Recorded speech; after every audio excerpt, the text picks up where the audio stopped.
मैं और मेरा, मैं कौन हूं और मेरा क्या?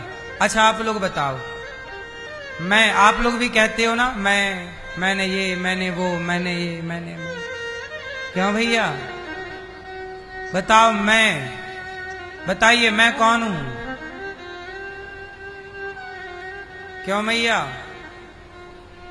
मैं, आप कौन है? मैं मतलब आप अपने लिए बोलेंगे तो मैं आएगा, मैं आपके लिए बोल रहा हूं। मैं कौन हूं? सब लोग बोलो मैं कौन हूं, जोर से बताओ मैं कौन हूं। सब लोग बताओ आप कौन हैं? मैया मैं कौन हूं, आप कौन हैं? आप बताओ आप कौन हैं? कौन हो आप? आप कौन हो मेरी माँ? हैं? कौन है आप? आप कौन हैं भैया बताओ? नहीं पता? आपको लोगों के बारे में पूरा ज्ञान है कि वो कौन है, वो कौन है, पर खुद के बारे में ज्ञान नहीं है कि मैं कौन हूं। आप कौन हैं भैया बताओ? आप कौन हैं? आप कौन हैं? मैया जा रही हो मेरी माँ? टाटा, जल्दी आना। गुस्सा हो गई क्या? आना जल्दी, टाटा। मैं कौन हूं? आप लोग ये सवाल अपने से जरूर पूछिएगा कि मैं कौन हूं, संसार में क्यों आया हूं, और मेरा, चलो मैं कौन हूं ये तो आपने नहीं बताया, चलो ये बता दो कि आपका कौन है, मेरा कौन है? मेरा कौन? मेरा कौन? मैं कौन ये भी नहीं पता। मेरा कौन? आपका कौन भैया? आपका कौन है ये भैया बताएंगे हमारे। आपका कौन है? कोई नहीं है। ये भैया से पूछो, चश्मा वाले भैया से, आपका कौन भैया? आपका भैया, आपका कौन है? आप कहते हो मेरे 2 बेटे हैं, मेरा परिवार है, मैं और मेरा। ये 2 चीजें याद रखिएगा। मैं कौन हूं? मैं कुछ भी नहीं हूं। मैं सिर्फ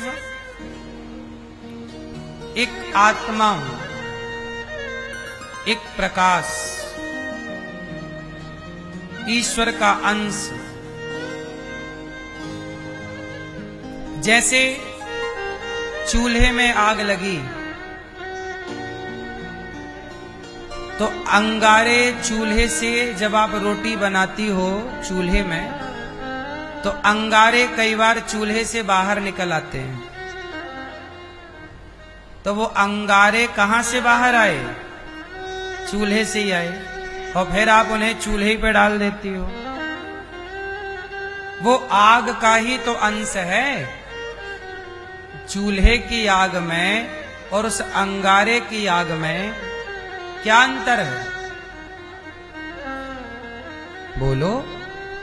कोई अंतर नहीं, पर चूल्हे की आग में प्रभाव ज्यादा है। एक छोटा सा अंगारा है, उसमें प्रभाव, उस एक अंगारे से रोटी नहीं बन सकती, पर आग अधिक है चूल्हे में तो उससे सब हो सकता है। उसी तरह ईश्वर तो आग का पूरा चूल्हा है और हम एक जरा से अंगारे हैं। हम आग का ही अंश है वो अंगारा। उसी तरह हम सब ईश्वर के अंश हैं। जब यहां से मर के जाते हैं, ईश्वर के अंश हैं, ईश्वर में मिल जाते हैं। मेरा कौन? मेरा कोई नहीं। यदि कोई है तो बताओ उस आग का कौन है? आग के रिश्तेदार आप हैं कि आप हैं, या फिर वो आग का पूरा घिरा हुआ भट्टी चूल्हा? आग का रिश्तेदार कौन है भाई? आग का रिश्तेदार आग। पानी का रिश्तेदार पानी। बोलो हाँ। आग का रिश्तेदार कौन? और पानी का रिश्तेदार? तो फिर आपका कौन? आप ईश्वर के अंश हो तो आप परमात्मा के हो, वहीं जाओगे। सीधी सी बात है। सारी नदियां कहां जा रही हैं? जोर से। सारी नदियां समुद्र में क्यों जाती हैं? क्योंकि वो नदियों का जल समुद्र का ही अंश है। किसका अंश है जल? इस धरती पे कहीं भी पानी बरसेगा, वो पानी किसका अंश कहलाएगा? समुद्र का। तो अंश हमेशा अपने अंशी की तरफ भागता है। नदियां समुद्र की तरफ भागती हैं। पृथ्वी तत्व पृथ्वी की तरफ भागता है। कोई भी चीज आप छोड़ो, पृथ्वी पे गिरता गुरुत्वाकर्षण सिद्धांत। क्यों? क्योंकि धरती पे कोई भी चीज वो पृथ्वी तत्व है, इसलिए पृथ्वी की ओर। अंश हमेशा अंशी की तरफ भागता है। अच्छा ये बताओ, आप लोग किसके अंश हो? जोर से। आप ईश्वर के अंश हो, इसलिए ईश्वर की तरफ भागना आपका स्वाभाविक धर्म है। इसलिए व्यक्ति भगवान की तरफ भागता और भागना चाहिए। अच्छा ये बताओ, आग किसकी तरफ भागती है? संसार की हर चीज ऊपर से नीचे गिरती है, पर एक आग है जो नीचे से ऊपर चलती है। बोलो हाँ। आप माचिस जलाओ तो माचिस की जो तीली जलेगी तो जो ज्योति है वो नीचे की तरफ नहीं झुकेगी, वो लौ उसकी ऊपर की तरफ जाएगी। क्यों? जब गुरुत्वाकर्षण नीचे है तो आग की ज्योति भी नीचे जानी चाहिए ना। क्यों मैया? जब गुरुत्वाकर्षण सिद्धांत कहता है कि हर चीज नीचे की तरफ जाएगी, तो आग की ज्योति ऊपर क्यों जाती है? बताओ क्यों भैया? साइंस पढ़ते होगे, बताओ साइंस का सिद्धांत क्या कहती है? विज्ञान हर चीज ऊपर से नीचे आती है।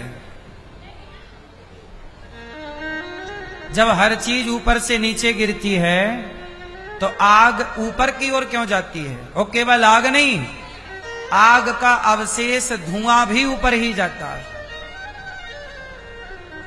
जब हर चीज ऊपर से नीचे गिरती है, सिद्धांत है गुरुत्वाकर्षण, तो आग ऊपर क्यों जाती है?